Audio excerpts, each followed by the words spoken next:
Well, I was diagnosed in my 20s, and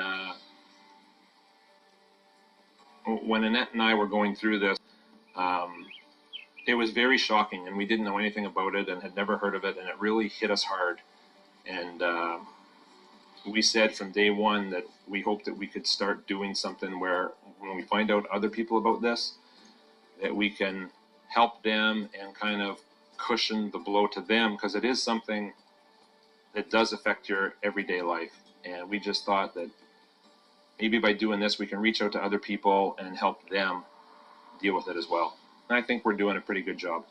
She did up a website and put it on there, and the next thing you know, people are reading it and getting in touch with me. And that's how the Spina, Bifida, and Hydrocephalus Association we didn't know anything about them. They're based out of Toronto, and they got in touch with us, and they're a fantastic support group, a major support group. And now with the word getting out about this walk, and then about the website, people are contacting me. I'm getting people they'll call me, they'll email me, and want to find out about my story, and we compare stories, and we help each other out.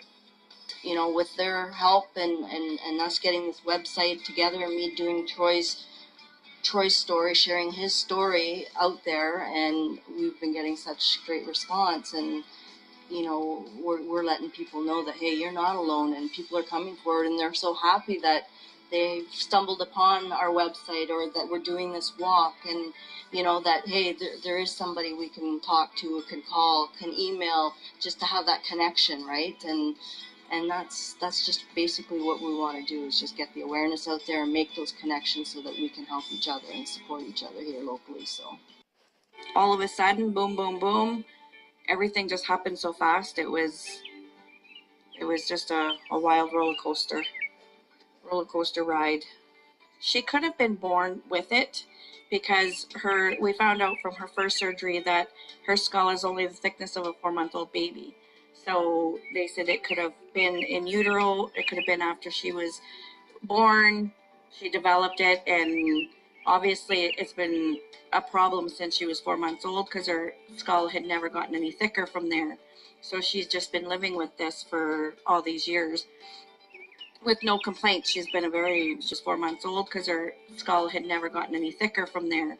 So she's just been living with this for all these years with no complaints. She's been a very quiet baby. She was never cranky. You would have never known anything was wrong with her up until now. It's a double-edged sword for me, knowing,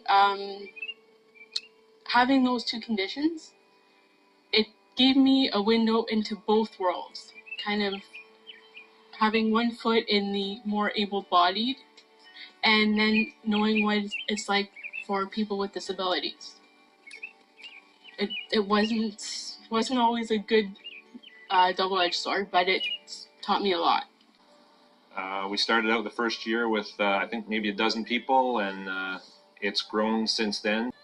It's a good time. It's life goes, you know, the old cliche that life goes by so fast, and we've made so many good contacts and friends that you'd like to get together with on a daily basis, but you just can't do it. And I think this walk at least gives us this one day where we can all get together and talk and mingle and socialize and share our stories, and it's a good time, a good escape for everybody.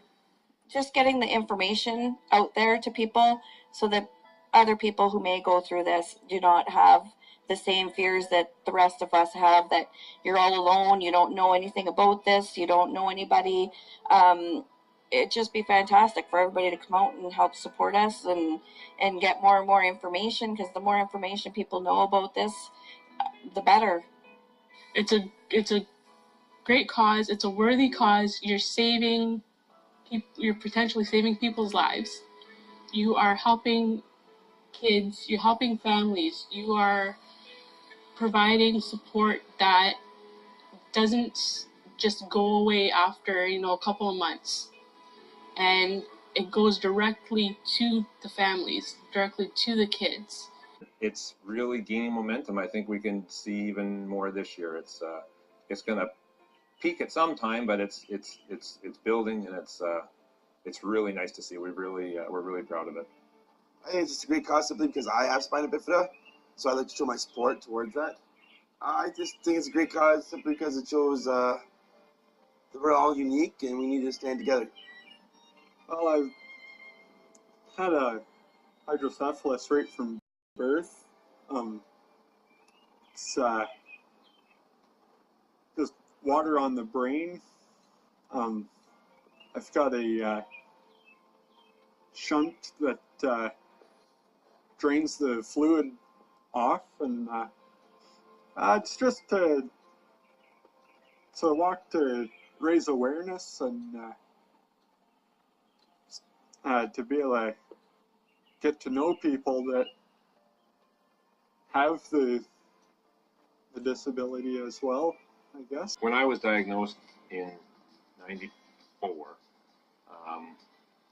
coming back home and then not really knowing about hydrocephalus or spina bifida, not knowing about it, you come back to town and you're feeling like, well, we can't be the only ones that have this condition. There's got to be somebody else. So we kind of started the walk as a way to try to find out other people, to find out, yes, for ourselves, to find out more about it, but then also to lend a hand and help other people find out their stories, see the similarities, because there's lots of similarities between everybody's stories, but there's lots of differences too.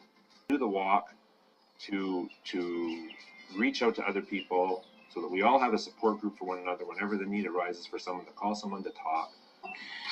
The walk, really wants to bring awareness to the community about people that may be challenged with that condition, and as well to provide support to the association. Well, Amy was actually born with spina bifida.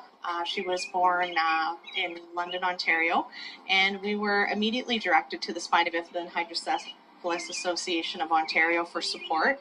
So I've been going to them for support since she was born at different stages of her life, and they have a wealth of information and experience. So definitely when I heard that Troy was arranging this, we jumped right in, and we've been really happy to participate. I think it's fun to kind of meet other people like around the community that actually do have the same thing that I do.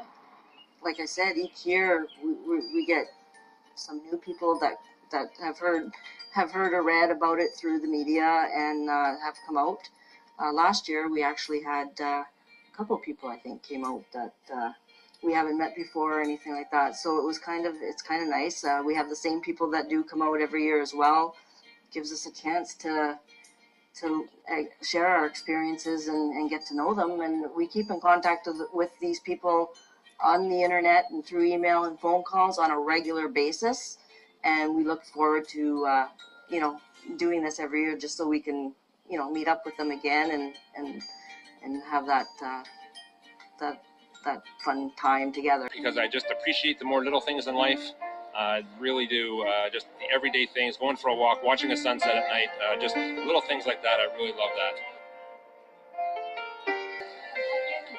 It's always in the back of your mind because I've had 12 surgeries now since '94, and that fear never goes away. You don't want it to come back again because you just want to put it under the table. You just know it's there, and I just live each day right now and take one day at a time, and if I wake up and everything's good, I just go on like that.